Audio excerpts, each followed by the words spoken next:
Hello, writers. So I am super excited today. We are getting ready to start my favorite writing unit in all of second grade. We have done realistic fiction. We have done personal narratives. We have done poetry. We have done nonfiction. We have done persuasive writing. And one of the last units that we do in second grade is writing our very own fractured fairy tale. So you've been reading fairy tales in reading, but now we're going to be looking at fairy tales as a writer, which we know is a little bit different. So the work we've been doing with reading fairy tales is going to help us with writing them because we can see what the experts do. Right? We can see what they do to create a fairy tale. So today, what we're going to do, just like we do every time we start a new writing unit, is we are going to think about what do the experts do. Because when we think about and we realize what the experts do, then we can do it too. So fairy tales come in all different forms. We have our traditional fairy tales, and then we have our fractured fairy tales. We are going to be taking a traditional fairy tale and we are going to be creating a fractured fairy tale. We're going to change some part of it to make up our very own fairy tale. I'm so excited to do this with you. So here's a question that we want to think of and come up with an answer for today. What do we notice fairy tale authors include when writing a fairy tale? What do the experts do that we can do too? So I want for you to use what you know about the fairy tales you've been reading during our reading time. And I'm going to read a very popular fairy tale to you now. And in doing that, we are going to then create a list of the things that we notice or that I notice about what fairy tale authors usually include in a fairy tale.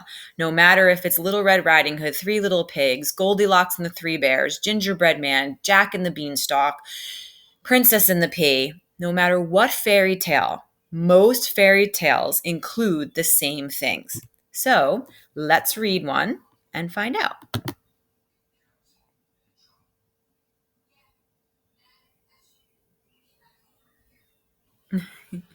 Hopefully it will work for us. All right, also, just so that you know, and I'll mention this again during reading, I have assigned a ton of fairy tale books for you guys on Get Epic.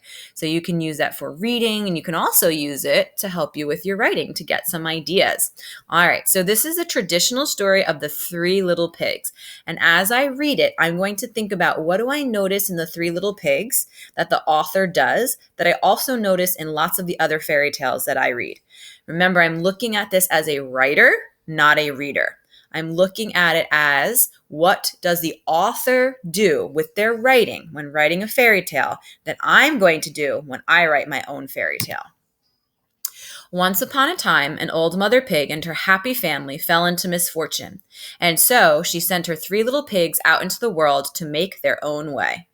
So first thing I notice is that once upon a time. A lot of times fairy tales begin with once upon a time. I'm also noticing that a lot of times fairy tales also include very specific numbers, like 3, right? The 3 little pigs, Goldilocks and the 3 bears. Right? So I'm noticing that there's that number that authors of fairy tales often use.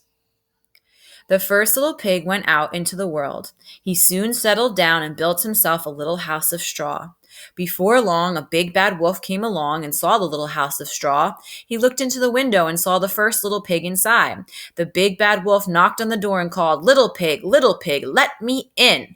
The first little pig cried, "Not by the hair of my chinny chin chin."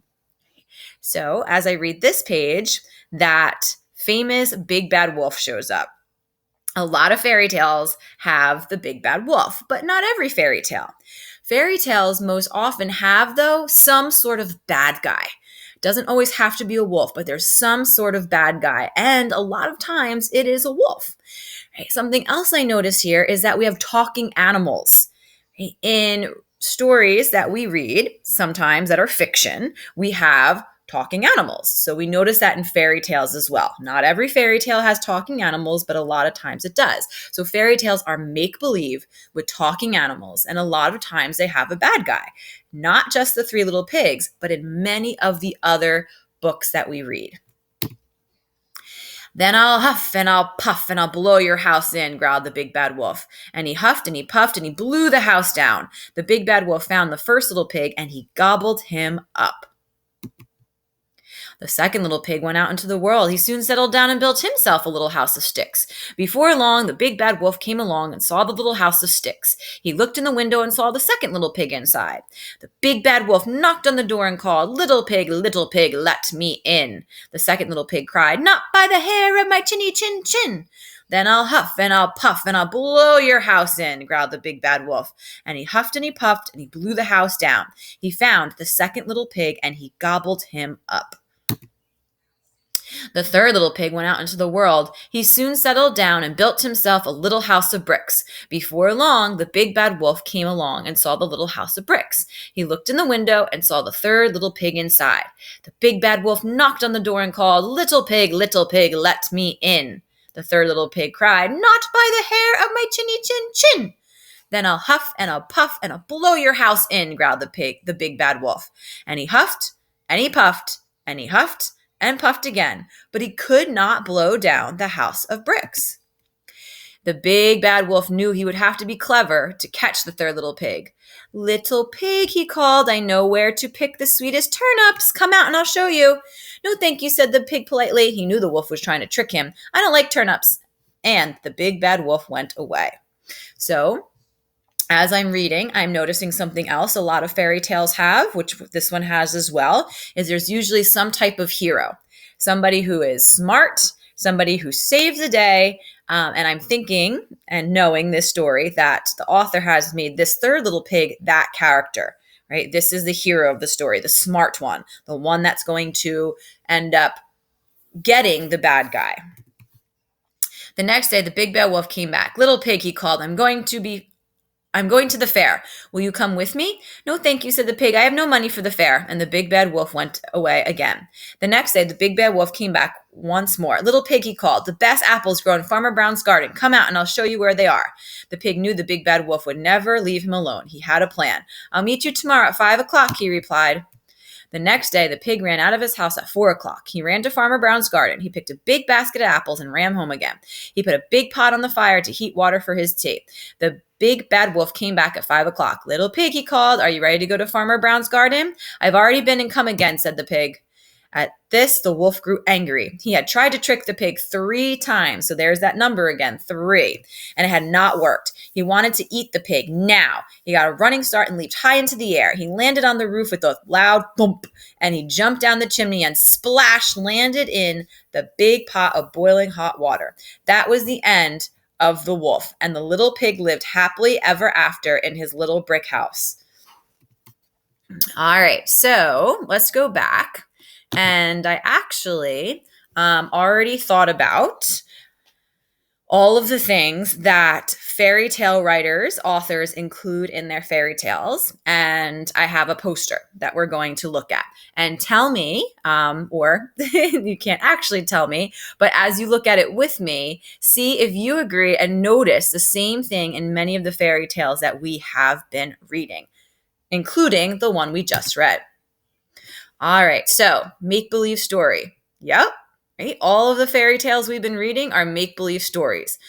A lot of times there is a happily ever after. This one had a happily ever after, right? The third pig was able to trick the wolf and end up making the wolf go away forever and him being able to live happily ever after. This book also started with once upon a time. Many of the fairy tales you read, the authors begin with the words once upon a time. It's just the way that they do it because that's how fairy tales are told. We have a good character and an evil character. We saw that in The Three Little Pigs. We see that in Little Red Riding Hood. We've got talking animals. All of the books that we've read so far, we've had talking animals. We have special numbers, a lot of times at number 3. Sometimes you'll see the number 7. A reward for goodness. a lot of times there is some type of reward that the character gets for being good. In the Three Little Pigs, the reward was that the pig was not going to be bothered anymore by the wolf. We're going to notice that sometimes there's magic. Because it's make-believe, we can include magic. A lot of times fairy tales might be a love story or a love of some kind. And many times when we don't have talking animals, or with the talking animals, we have royalty, kings, queen, princes, princesses. A lot of the books that we read, the fairy tales that we read, we see mostly are talking animals with a good character and an evil character. There is a once upon a time and a happily ever after, and it's a made up story. So as we continue on with our writing of fairy tales, we're going to keep checking back to this. We're going to keep checking back to, what do I need to include in my fairy tale that the authors do, that the experts do? And I'm really excited over the next few days of sharing with you some of the fairy tales that my past students have written. They are incredible, and I really think you're going to enjoy them, and hopefully they inspire you and show you that you can be an author of fairy tales as well. All right, guys, that's actually it for writing today.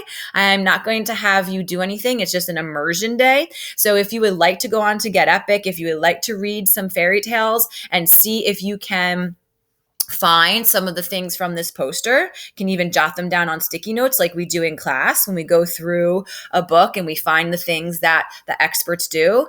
You are more than welcome to do that, and it would be great practice for you to find the things that experts do that you can do too. All right, talk to you later. Bye, guys.